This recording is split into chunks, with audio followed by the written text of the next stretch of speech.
Welcome to How I Ally. I'm Lucinda Koza, and I'm here with a really fabulous guest that I'm super excited about. Would you please introduce yourself and give a little bio, backstory, blurb, please? Certainly. Hi, I am Dr. Kirsten Viola Harrison, and I am a psychologist specializing in trauma disorders over 35 years of practice. And I recently co wrote a book with somebody named Shauna, who was formerly homeless. We've supported her for 10 years in housing now. She's what they call intersex, which is a confusing thing for some people who haven't heard of it. It used to be known as hermaphrodite. Um, it's it's definitely something in the press right now, and she's just an incredible human being who forged community everywhere she went, even though she slept outside on cardboard for 8 years. So I've kind of come to understand truly what it means to be a friend, to ally. I've never worked with her clinically. However, our story unfolded together over the last 10 years. So we decided to write a book about it. Oh my goodness. This is so fascinating. Um, How did you meet? I know you don't wanna give too much away, I'm sure. You're like, "Go buy the book." Yeah, well, it was one of those things where we live in a small town, La Jolla, California, about 40,000 people.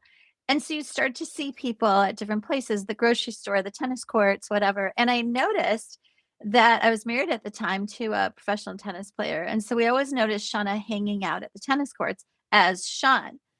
And then one day I looked to my ex-husband, I was like, "I think that's Sean, only now Sean is wearing, like, bright bikini tops and skirts and wigs," and I'm like, "Huh, I wonder what the story is there."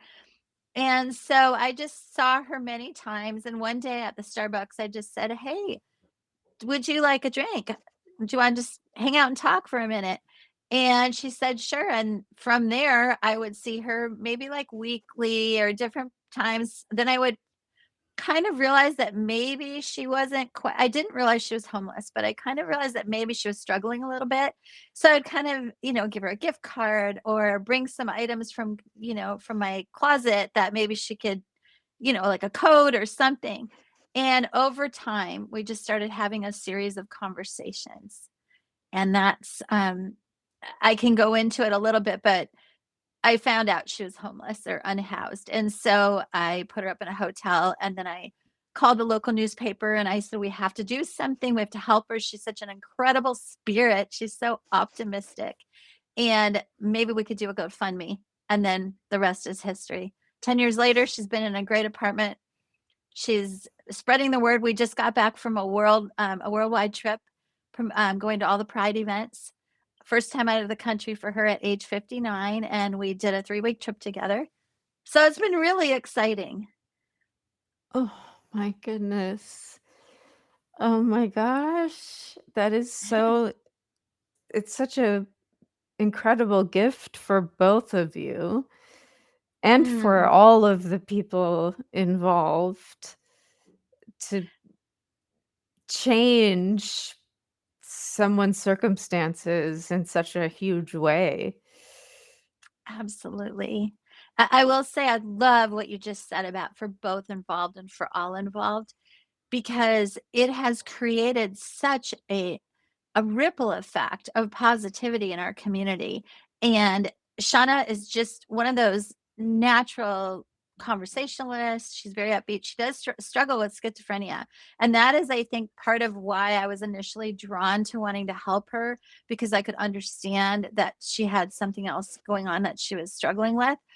We've really processed a lot of like post traumatic growth. I mean, I'm just her friend, I'm not her therapist, but we have influenced each other's lives in countless ways. Um, During the course of this relationship, I was given a pretty traumatic diagnosis 6 years ago. They said it's erroneous, but they said I had a year to live. So, of course, I had to process that with my kids, my ex husband, my family.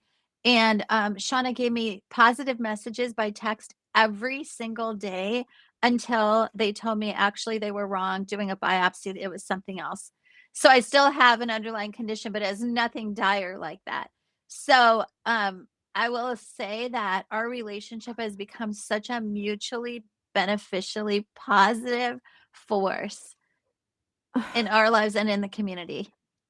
Oh my gosh. Take a chance on people, right? Right, you had to cross that initial divide that Yes. was there. Yes, and as you I know the title of all of the things you do has to do with being an ally. And honestly, I think being an ally is just it's so vital and it's the most important thing we can do. And first of all, to know that we always have the capacity to help somebody else along in their journey, to act as a catalyst, to maybe further the process along. And then for Right. someone who is being, kind of in that relationship, maybe being allied or whatever you would call it, to be open and receptive to the fact that somebody's there and maybe avail yourself of this loving energy. And sometimes the allyship comes from a spiritual source or an energetic source that we tap into when we feel like we just sort of are too traumatized to maybe connect with other people, or we feel like they don't understand, or whatever the bridge is that feels insurpassable. I feel like there's always an ally if we just open our hearts to that. If we just kind of like realize something unseen is always caring for us. Just tap in. Oh, oh my gosh. That hits so hard. That hits me so Um, hard mhm, because it is it can be very hard to open up at times of your mhm. life. How do you stay open when you feel like there can't possibly be, uh, anything good out there for you?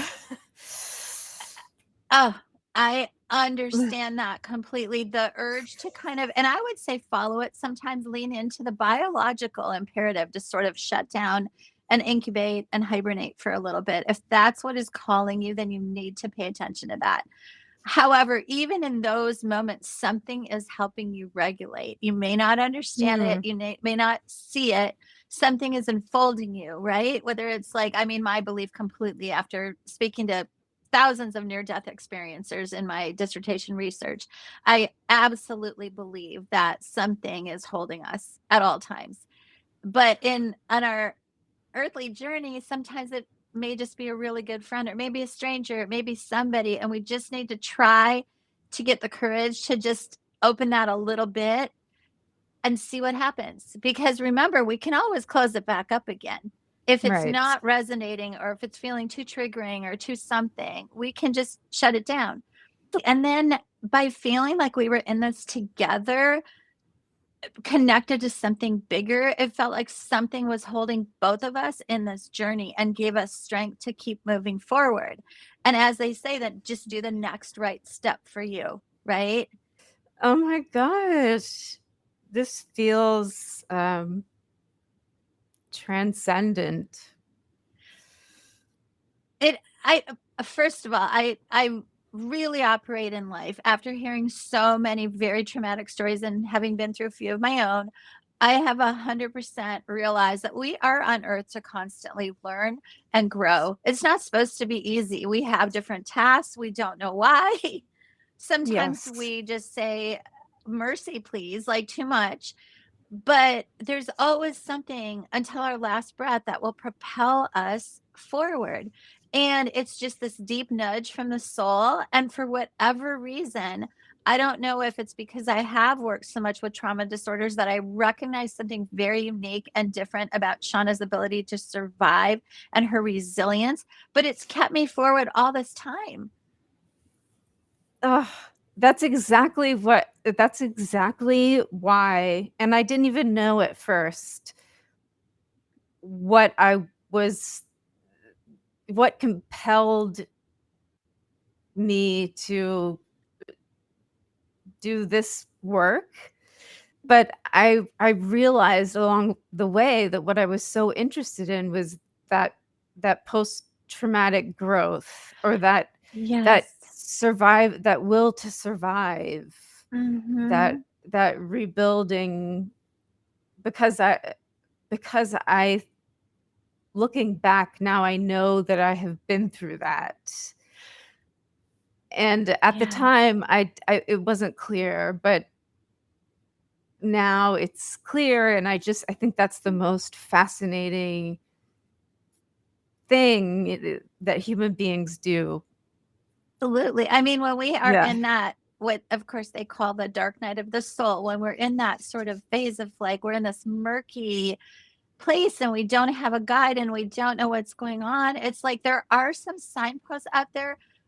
Whether we open to them or not is part of our journey. Sometimes we need to just completely hunker down, and that's just how it goes. Again, that's when I believe something much bigger is called upon to hold us and guide. And but the more that we can kind of, they say in longevity research that your social connections are so vital for longevity.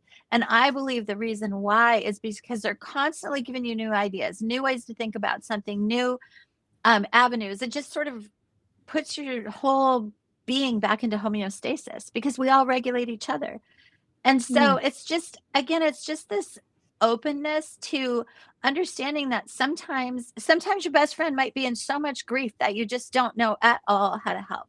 However, just the being with and just witnessing and just being there, even not saying a thing for days, is healing. Someone doesn't feel so cast out and by themselves. And Shauna could teach us all about what it's like. I asked her one time after the book was written and after we've been doing these tours, I said, Shauna, how did you wake up every single morning and not just sort of give up and think, I'll never get out of this? And she said, I woke up every day curious, Doc. I loved thinking, what's today going to bring? How's it going to be different? And I just thought, how can we all just incorporate that, just into yeah. our daily lives? Oh my gosh. That's incredible. She's a very unique person, but we all have this ability to be an ally, to seek out allies, to open ourselves. Again, everybody focuses on kind of like the self work, the preparation, the readiness to be healed or to be helped. And it really is so important to just take that time. If whatever it is, it doesn't need to be proper therapy. It could be just that meditative walk that you really need to take. Shauna walks a half a marathon a day, and she calls it her mood walk therapy. But for her, it regulates her system. Physiologically, of course, she gets even more Mm, endorphins. But the benefit also is because she does have a lot of internal distress with her schizophrenia and her voices. She walks very late at night away from everybody in the desert air and then just sort of lets it out. And that's her way of being able to manage without medications.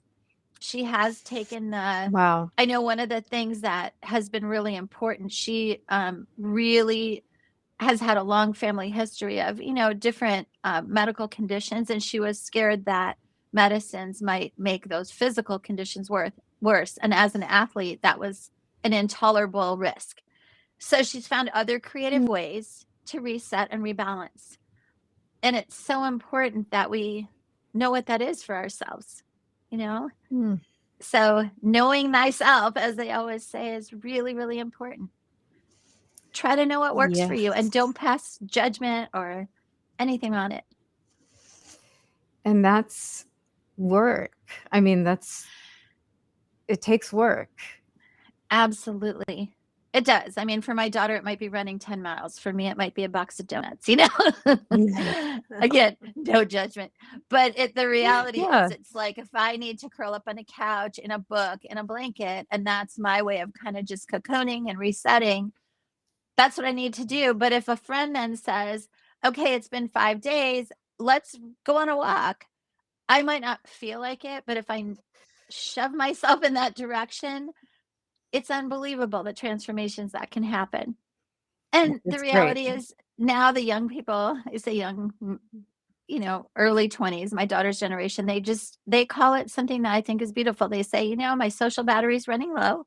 I just need a little Ah, bit of charging, plug it in time, and for themselves. And they seem to be able to give themselves permission, whereas a lot of us are like, no, we have to this or we have to that.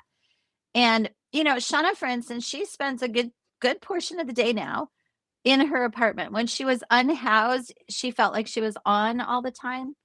She oh, couldn't ever get away and ever turn off, but she found a way to just sort of engage anyone in conversation that was curious, and it just kind of passed the time and passed the day, and it gave her a reset. And mm, sometimes if it was too much, she went down to the beach and just took a really long walk, and that mm, did it. There's always somebody that's going through something, I don't want to say even worse or even harder, but honestly, in the world, there's so much tragedy and trauma sometimes that there will always be somebody to be able to relate. There will always be somebody or thing that you read about that makes you realize, you know what, I can have gratitude because my situation maybe could have been that. And yeah. that those little tiny bits of gratitude start to then build on themselves. And then it becomes like this wave of, I got this. I can get through this. There there must be, like, being unhoused, there has to be a sense of exposure, and not having control over when you're exposed and, when you don't wanna be exposed, Oh, and that must absolutely. really have an effect, Absolutely. I experienced that a little bit because I started, every time I would go to the Broadway show or something, I would always have little things in my purse that I could give out to people that I saw downtown that were unhoused. And it was really interesting. Like you're saying, some people just curled up under that blanket and they would maybe peek out a little, just enough to hear that I was bringing something. Other people were just out there trying to engage and talk and look in everybody's eyes to see if they would be kind and helpful that day. It's such an unbelievably life-altering experience, I would imagine, because I have not been unhoused, to be at completely at the mercy of your surroundings.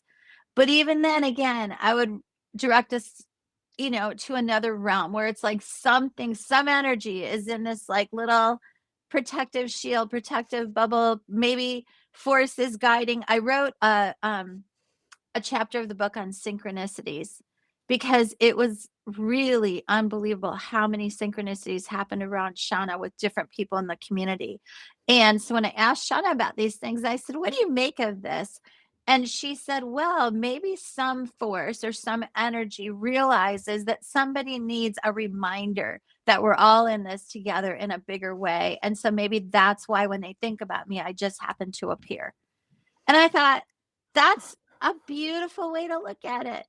Like, why, when you're most despairing, does somebody just say, "Oh, hey, do you want this?" Whatever it is, Starbucks card, I just found it. And you're thinking, how did they just know that I was really struggling today or whatever? But she just sort of she talks about this as it's so self evident. And I think that we rationalize our way through life and we forget. mm, And to somebody who's really been at the mercy of all of that lack of control on some level, has found a way to just say, "Okay, let's roll with it. Let's see what it opens me up to today." that is so beautiful. And it's hard. It's hard to stay open, like you said. It's Mm, hard to just not wanna get upset or angry or feel like no one can relate or whatever it is, and there are some really deep traumas that happen, and it would feel insurmountable sometimes, but it's somehow there is protective, loving energy that wants to help us in our journeys towards healing. And I remember when I got my diagnosis, my ex-husband would be sleeping happily in the bed, and I would be staring out at the ocean thinking, "Oh my gosh, this is my clock now. I only have a year, so this is like one more 24-hour period." And I was so terrified of that. Yet, if I just put my hand over onto my husband's back, like as he was breathing, I felt life. I felt connection. Even if he was happily sleeping, I felt, you know what? I'm not alone. Or I would get online and I would see people talking about different things. And I just thought, okay, somebody somewhere is going through something even harder. And Mm. it's so restorative. Yes. That we're in this all together is it's so key. Mm, It's so key. yes. Yes. And you have to open your heart to believing that, because I think that's what Shauna, I mean, we've been in this journey together for 10 years. I mean, we could have stopped after I got her some housing. Like, of course, I couldn't really, because I was still in there helping her, because the GoFundMe covered for a year and a half. And then it's sort of been our journey to do this together. But it every day just brought some new awareness or awakening. Or when she would struggle with a new construct, like, how do I really trust? It's been so long since I felt like I could fully trust. And it was like we healed each other, we helped each other, and then we just opened up to this big kind of like collective growth experience that I feel like everybody's doing in one shape or another. One form or another, we're all just trying to make sense of this existence. Yes. Yeah. Yeah. And that's I mean, if you think about it, I mean, that's why people go to church. I mean, Exactly. that's why people gather and have Yes. rituals, and they're Yes. just it looks different throughout the Absolutely. And I will say that she does attend 4 online services a week. She's oh my very goodness. Christian in her background and upbringing. And I honestly believe that that faith, whatever it looks like, um, kept her going. It just kept her moving forward. There was a purpose. She used to find little scraps of paper to journal things that would remind her what day of the week it was, and what her challenge was that day that she could focus on to get her through. And it's just so she kept believing. She kept believing that there was something there, and that she could act in a dignified manner to approach whatever it was that was challenging her. And, like, the basis of being a Christian is that Jesus suffered the Yes. most, right? Yes. Like, whatever you're going through is not as bad, or you're comforted by what Jesus's suffering was for you, and Absolutely. that's supposed to be Yes. comforting, which is exactly what you were just saying. So that's Absolutely. And I've often thought of Shauna as a walking spirit. I feel like she does sort of, in a very strange way, bridge both worlds. Like, it's actually kind of uncanny. Sometimes I've been like, is that Jesus? It's really yeah, it's interesting, interesting. because the way she kind of just, people malign her because of her mental illness, because sometimes when she's in her state talking to some of her voices, it can be a little bit loud and scary to some people. But I always instruct them and say, hey, just say, hey, Shauna, and just have an open, welcoming energy, and she'll snap right out of it. But she definitely mentions so many times about that suffering and struggle is not the thing that we should put our energy on. What we should put our energy on is how we can keep finding another reason to start the day fresh and try to learn something more about our journey, because it will be over quickly. I mean, we're not here on earth forever. Some of us wish we were sometimes, but we have this time to learn these different lessons. And if you believe some of the people who talk about the Godhead also wanting to learn through us, that what we experience, the good and the bad, the polarity, is something that is sort of part of our task to bring up to another realm. So it's kind of, I've never yeah. heard that. Whoa. Well, if Wow. you look at it that way, it's okay, we're supposed to do this. This is part of the Sure. mission. Like, we Wow. can't just go up to heaven and be, I mean, whatever people's belief system is, and say, Sure. okay, we wanted to recreate that down here all the time. It's like, well, but where's the learning? Where's the contrast? What did you learn from the dark that then opened you so much to the light? You know? Right. Yeah. Yeah, So, the yin and the yang. I mean, mm, you have to have both. exactly. Yeah. Exactly. But when I was thinking about your whole thing of allying, I mean, it's I don't know how any of us would get through anything if we didn't believe somewhere, somehow, that there was someone or something that was trying to get in there with us and get it and hold us and move us to the next level. And again, for Shauna, it might have been a couple that religiously, sort of routinely, would put a $20 bill by her cardboard. Like every week there's some, and one day she kind of opened her eye low. She saw this couple and they never wanted to be known. They just sort of did this nice little thing. The people who would, give her a pizza out the back door at the end of the day so she had some food, or the Oh, manager that she would always, like at the tennis shop, she would do all sorts of different things. She'd collect the balls on the court just out of the goodness of her heart. But then they would do some little favor, like the tennis club would invite her to a big event they were having so she could have some food. But it's like, this is all examples of how we all constantly bring our energy to mingle with each other without consciously having to seek it out.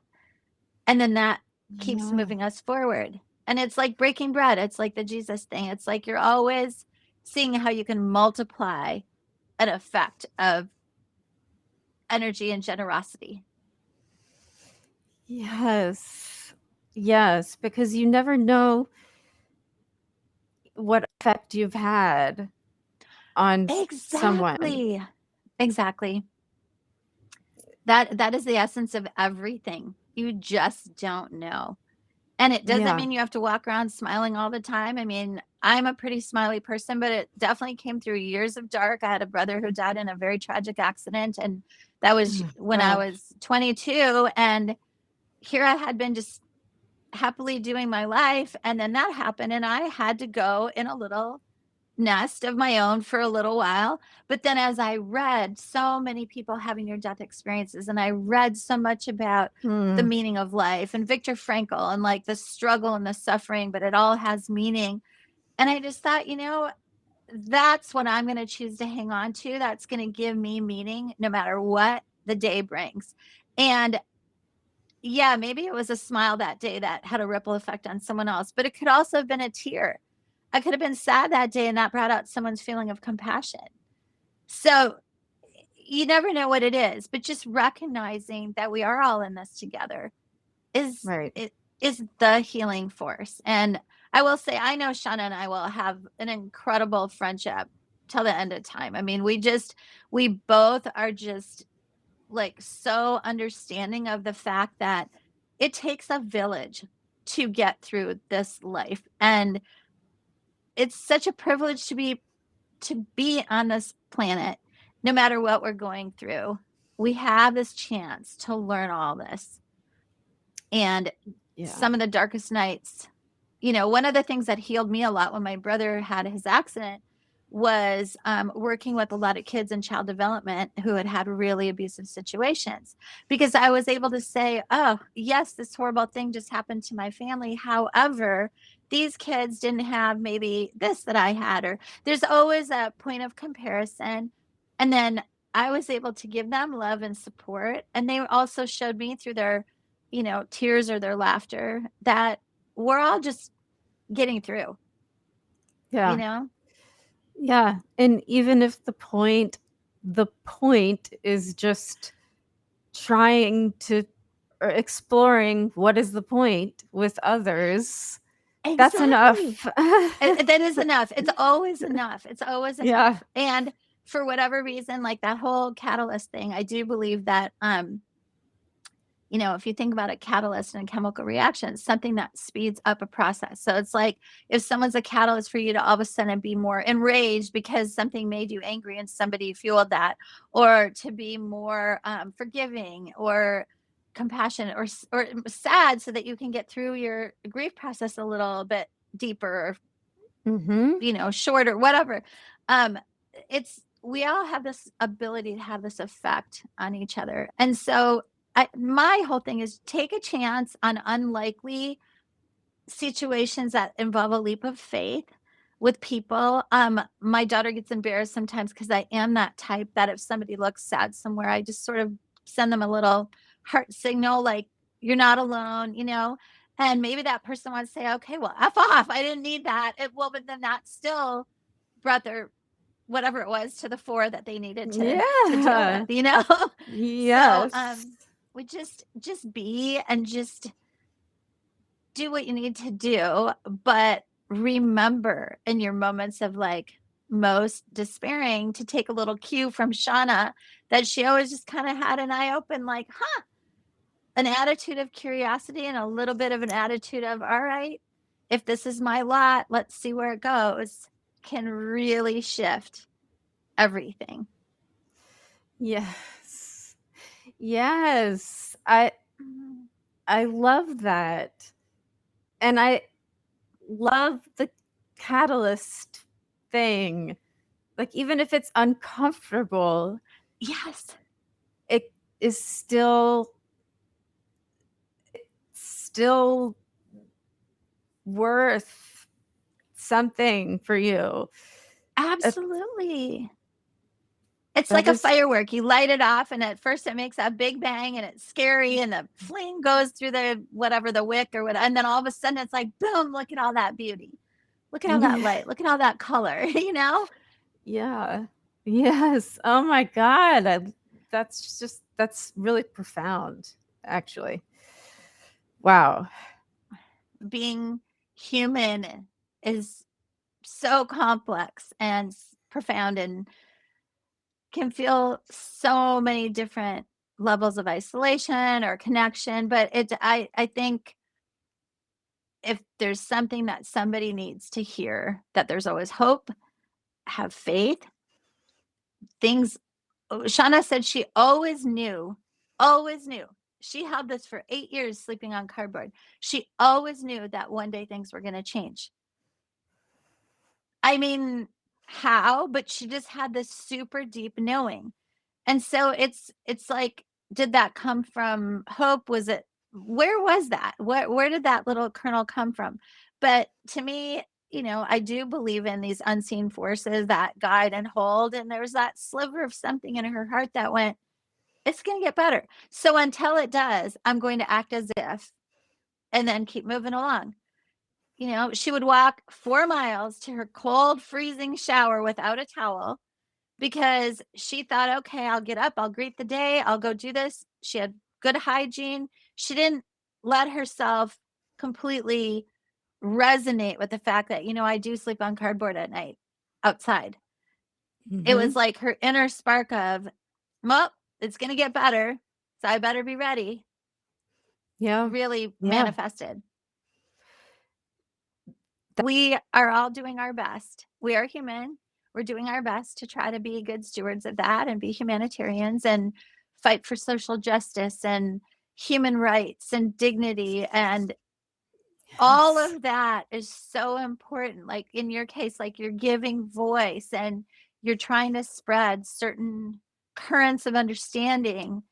And you may think, okay, I'm in a basement doing a podcast. What the heck, and I'm just sort of hunkering down from the news. But I see it as, oh my gosh, look at the reach now. Look at what you're doing with that to catalyze the process. Yeah, oh my god, thank you for saying that. Ah, I love that, I love that. That's very helpful. We're all doing our best to try to figure out what way to like somehow alchemize all of this energy and all of these feelings and all of this difficulty being human, confusion, Mhm. complexity, and to bring it out in our own little way that furthers the whole species along. And I look at it all like that. I look at Shauna. I have had really difficult moments with her in terms of not with her per se, but when I've been alongside her, like when we were in Europe and we were at certain, we were at the pride parades, I was supporting her talking about intersex, but she would get so much hate sometimes. And it was, she just looked at me and said, "You know what, doc, it's just all part of it." Like she has this attitude of like, I'm not going to let anything stick. It's just moving through. Right? And then I just look at her and I go, "Okay, so if she can act like that, then I don't have to get all ruffled and try to defend her or whatever. I can just let her know I am here in solidarity. I'm here. Maybe I'm 10 steps behind, maybe I'm 10 steps forward, but I'm here." And then we just kind of keep learning. And then we come home, we get on podcasts or we write articles and it's like then the whole collective moves forward. And so Mm. that's why this kind of work that you do is so important because it moves it forward in whatever way it needs to through everyone's different filters. Hmm. And then it just keeps metabolizing the way that it needs to, you know? Yes. Yes. Yes. Yes. Just I know exactly what you're saying. There's always I don't like I don't like saying this, but there's always gonna be that, like, noise, that, like, rough noise, and Yeah. res responding to it is not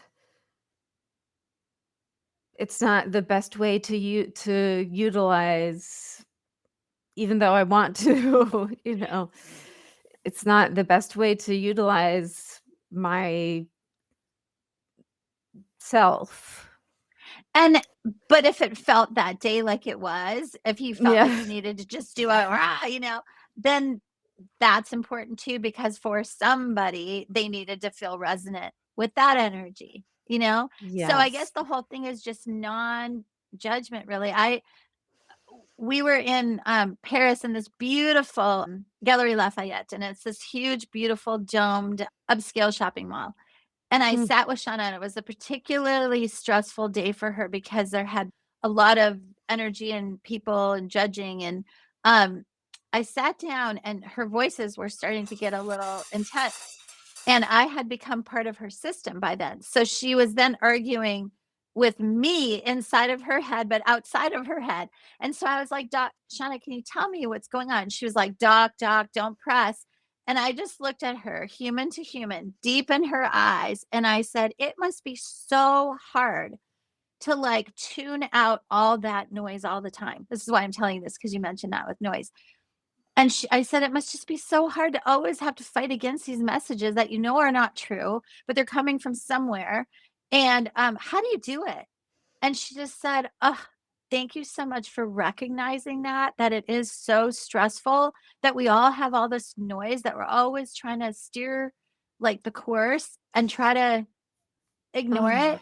And she said, "I just do my best, doc." And I said, "Well, I'm here with you, Shauna." And this is kind of an example, a metaphor for the collective. It's like, how do we tune out all this noise and keep yes. forging forward?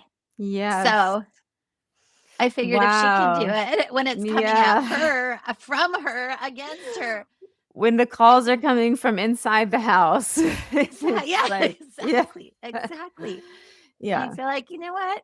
Just pull on something. Pull on Oh, something to just keep going. But yeah. I'm grateful that you do what you do because Thank you it so helps a much. lot of people to feel just that someone gets them. They're with them. Yeah. Yeah. Thank you.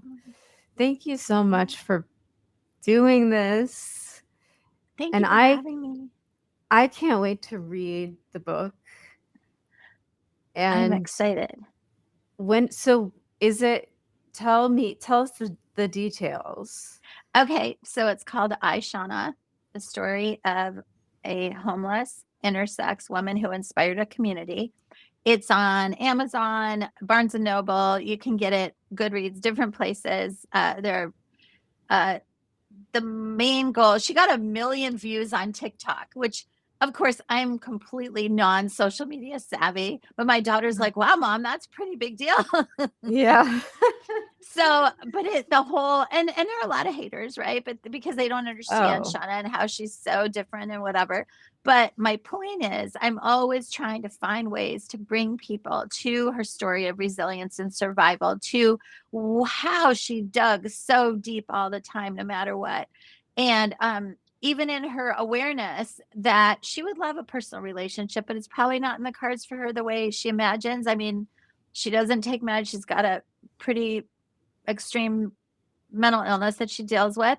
However, she says, you know what, doc, maybe that's not my path. I'll just put a lover's lock up in Paris, pretending that one day I'll have, and I'm just like, I just support all of this, thinking, you know what, we can all learn from this. We can all learn from the times that we don't feel in partnership, or we don't feel understood, or we feel isolated from everyone. We can still find a way to join everyone else, you know? And Mhm. so along with being able to read all about it in the book, which is my hope, because we poured our souls into that. I really hope somebody could Mhm. take a passage or a sentence out of there and really have it speak to them. I would love that. 342 pages of a journey and how we helped each other. But also, we will definitely be doing much more in the future. Trying to educate, trying to take it to the schools, bring it into a curricula, different things to impact young people, and hopefully get it to something bigger, streaming, something, because her message is pretty powerful. And I think Yeah. it puts a lot of things in perspective. So, Yeah. but please read the book. I would be Oh, I thrilled, will. because I think every single person would find their own way through something. And I bring in the near death experiencers, and I bring in different things that really kind of talk about how we're never alone, and to use that in our daily lives, which Yeah. you do. I can see that. I love it. I'm so excited to read the book. So, Thank you. thank you so much for doing this and for being here. Thanks for the opportunity. And I'm thrilled to just see what you're going to do next, and just all of this energy propagating forward. Mm, thank you. You're And welcome. let's keep in touch. Absolutely. That would be great. Yeah. Yes. Okay, great. Okay. Thanks.